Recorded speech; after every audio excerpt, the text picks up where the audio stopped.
গবেষণা সংস্থা বাংলাদেশ উন্নয়ন গবেষণা প্রতিষ্ঠানের BIDS সাম্প্রতিক এক গবেষণায় উঠে এসেছে জাতীয় বিশ্ববিদ্যালয়ের অধীনে স্নাতক পাস 66% শিক্ষার্থী বেকার থাকছে। আমরা মনে করি মূলত 3টি কারণে শিক্ষিত বেকারের সংখ্যা দিন দিন বেড়েই চলেছে। প্রথমত, চাকরি বাজারের চাহিদা ও সরবরাহের মধ্যে বড় ধরনের সমন্বয়তা রয়েছে। দ্বিতীয়ত, দেশে বর্তমানে চাকরির সুযোগ বাড়ছে উৎপাদনশীল ও কৃষিখাত, এবং তৃতীয়ত, করোনার কারণে ব্যবসা বাণিজ্য ব্যাপকভাবে ক্ষতিগ্রস্ত হয়েছে। এ বিষয়ে বলতে গেলে চাকরির বাজারের চাহিদা ও সরবরাহের মধ্যে বড় ধরনের সমন্বয়তা রয়েছে। চাকরির বাজারে যে চাহিদা রয়েছে সেরকম লোক আমরা তৈরি করতে পারছি না। আবার প্রতি বছর যেসব শিক্ষিত লোক চাকরির বাজারে যুক্ত হচ্ছেন তাদের উপযোগী চাকরি নেই। গত 10 বছরে দেশে স্নাতক পাস শিক্ষার্থীর সংখ্যা বেড়েছে প্রায় দ্বিগুণ, কারণ দেশে প্রতিনিয়তই সরকারি বেসরকারি বিশ্ববিদ্যালয়ের সংখ্যা বাড়ছে। 10 বছরের আগেও বছরে 2 থেকে 2.5 লক্ষ শিক্ষার্থী স্নাতক পাশ করে চাকরির বাজারে যুক্ত হতেন। এখন সেই সংখ্যা বেড়ে 4 থেকে 5 লাখে উন্নতি হয়েছে।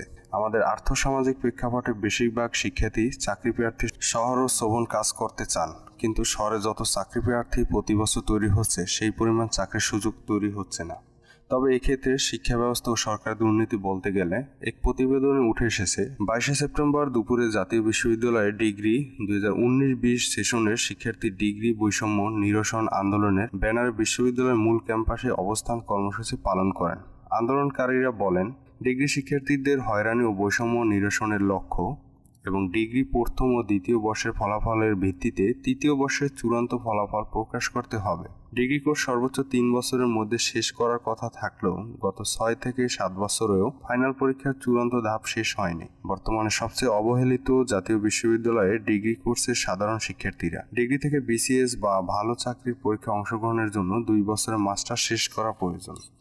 ওই প্রতিবেদনে আরও উঠে আসে, আন্দোলনকারী শিক্ষার্থীরা বলেন, জাতীয় বিশ্ববিদ্যালয়ের অধীনে ডিগ্রি কোর্সে অধ্যয়নরত ছাত্রছাত্রীদের বেশিরভাগই নিয়মিত, অনিয়মিত, প্রাইভেট সার্টিফিকেট কোর্সের এবং নিম্ন মধ্যবিত্ত পরিবারের সন্তান। জীবিকার তাগিদে পড়ালেখার পাশাপাশি অনেকেই কর্ম করেন। পরীক্ষায় অংশগ্রহণের জন্য অনেক সময় চাকরিও ছেড়ে দিতে হয়। বৈষম্য বিরোধী ছাত্র আন্দোলনের সময় আমাদের অনেকে আহত হয়ে চিকিৎসাধীন অবস্থায় রয়েছেন। আন্দোলনে আহত ভোগা শিক্ষার্থীদের পক্ষে পরীক্ষা দেওয়া সম্ভব নয়। এছাড়াও বন্যায় অনেকের পরিবার ক্ষতিগ্রস্ত হয়েছে। তাই বৈষম্য নিরসনের লক্ষ্য মানবিক কারণে অবিলম্বে ডিগ্রি প্রথম ও দ্বিতীয় বর্ষের CGPA এর ভিত্তিতে ডিগ্রি তৃতীয় বর্ষের সব সেশনের ফাইনাল শিক্ষার্থীদের দ্রুত অটোপাস দিয়ে তৃতীয় বর্ষের ফলাফল প্রকাশের অনুরোধ করছি। এই হলো আমাদের দেশের শিক্ষা ব্যবস্থা। এবার আসা যাক, বর্তমান সমাজে বেকারত্ব একটি ভয়াবহ সামাজিক সমস্যা হিসাবে দেখা দিয়েছে। শিক্ষিত তরুণরা ডিগ্রি অর্জন করেও যখন কাজের সুযোগ পান না, তখন হতাশা, অনিশ্চয়তা ও মানসিক চাপ তাদের জীবনকে গ্রাস করে। এই দুর্ব্যবস্থার সুযোগ নেয় একদল কুচক্র ও প্রতারক তাবিজ বিক্রেতা। অনলাইনে ফ্রিল্যান্সিং করুন এবং মাসে লক্ষ টাকা আয় করুন। তারা দাবি করে ফ্রিল্যান্সিং তাবিজ পড়লেই চাকরি হবে, কোর্স করলেই রিজিক খুলে যাবে, এবং বিভ্রান্তিকর প্রচারণায় তারা অসহায় তরুণদের ফাঁদে ফেলে অর্থ হাতিয়ে নেয়।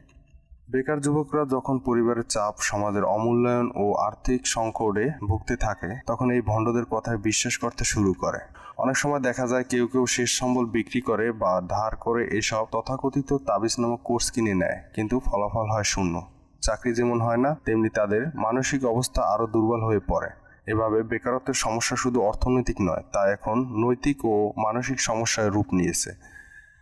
এই প্রতারণার অন্যতম বড় সহযোগী হয়ে দাঁড়িয়েছে কিছু গণমাধ্যম ও সামাজিক যোগাযোগ মাধ্যম, বিশেষ করে কিছু YouTube channel, online news portal ও ফেসবুক পেজে প্রতিদিন দেখা যায়, ঘরে বসে আয় করুন 1 লক্ষ টাকা, কোর্স নিন, ভাগ্য খুলে যাবে, এমন বিভ্রান্তিকর বিজ্ঞাপন। এসব প্রচারণা তরুণদের মধ্যে কুসংস্কার ও অন্ধবিশ্বাস বাড়িয়ে দিচ্ছে। গণমাধ্যমের একটি অংশ যেখানে জনগণকে সচেতন করার কথা, সেখানে তারা অর্থের বিনিময়ে এই প্রতারণাকে ছড়াচ্ছে। বেকারত্বের মূল কারণগুলোর মধ্যে রয়েছে শিক্ষার সঙ্গে কর্মক্ষেত্রের দক্ষতার ঘাটতি, জনসংখ্যার চাপ, শিল্পায়নের অভাব ও দুর্নীতি। অনেক তরুণ কেবল সার্টিফিকেট অর্জনে ব্যস্ত থাকে, কিন্তু বাস্তব দক্ষতা অর্জনে পিছিয়ে পড়ে। অন্যদিকে সরকারি চাকরির সীমিত পদে বিপুল সংখ্যক আবেদন জমা পড়ে, ফলে হতাশা আরও বাড়ে। এই পরিস্থিতি থেকে উত্তরণের জন্য প্রথমে প্রয়োজন সচেতনা ও বাস্তবমুখী শিক্ষা। তরুণদের বুঝতে হবে চটকদারি হেডলাইন নয় বা ভাগ্যের উপর নয়, পরিশ্রম, দক্ষতা ও আত্মনির্ভরতার উপর নির্ভর করে জীবনের সফলতা অর্জন সম্ভব। মিডিয়াগুলোকে দায়িত্বশীল হতে হবে। তাদের উচিত এসব প্রতারণামূলক বিজ্ঞাপন প্রচার বন্ধ করা এবং সমাজে বাস্তব চিত্র তুলে ধরা। সরকার ও প্রশাসনেরও দায়িত্ব রয়েছে এই ভণ্ড তাবিজ বিক্রেতাদের বিরুদ্ধে কঠোর ব্যবস্থা নেওয়ার। বেকারত্ব দূর করতে প্রয়োজন সঠিক পরিকল্পনা, কারিগরি শিক্ষা, উদ্যোক্তা তৈরির সুযোগ ও তথ্য প্রযুক্তি খাতে তরুণদের সম্পৃক্ত করা।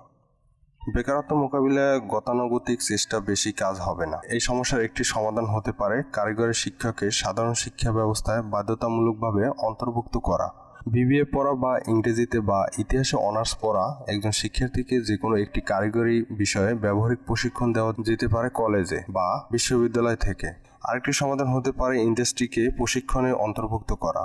সরকার প্রতিটি বেসরকারি প্রতিষ্ঠানকে টার্গেট দিতে পারে সবাই নির্দিষ্ট সংখ্যক ফ্রেশ গ্র্যাজুয়েটের প্রতি বছর 3 থেকে 6 মাসের জন্য ইন্টার্ন হিসেবে নিয়োগ দেবে।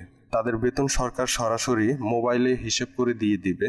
এতে প্রতিষ্ঠানগুলো তরুণদের সুযোগ দিতে উৎসাহিত হবে, কারণ এতে তাদের কোনো খরচ হবে না। তাদের মূল দায়িত্ব হবে অন দ্য জব প্রশিক্ষণের ব্যবস্থা করা।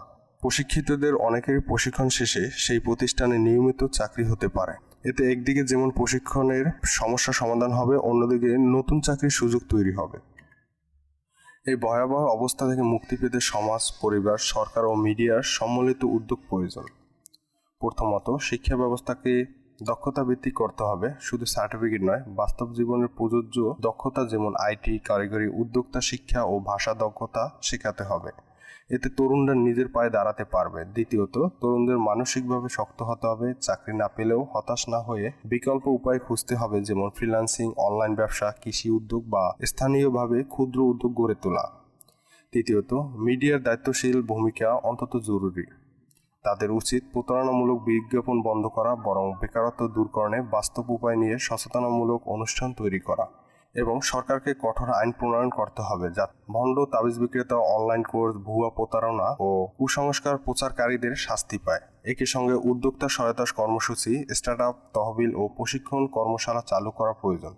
সর্বশেষে পরিবার ও সমাজকে সহায়তামূলক ভূমিকা নিতে হবে। বেকার তরুণদের তিরস্কার না করে তাদের মানসিকভাবে সমর্থন ও দিক নির্দেশনা দিতে হবে। বেকারত্ব শুধু একটি অর্থনৈতিক সমস্যা নয়, এটি সমাজের নৈতিক ও মানসিক ভারসাম্য নষ্ট করে। এই সুযোগে অনেকেই প্রতারণা মানসিকভাবে ভেঙে পড়ে, যারা মানুষের দুর্বলতাকে এবং কিছু কুসংস্কার ব্যক্তিরা যারা মানুষের দুর্বলতাকে কাজে লাগিয়ে অর্থ উপার্জন করে।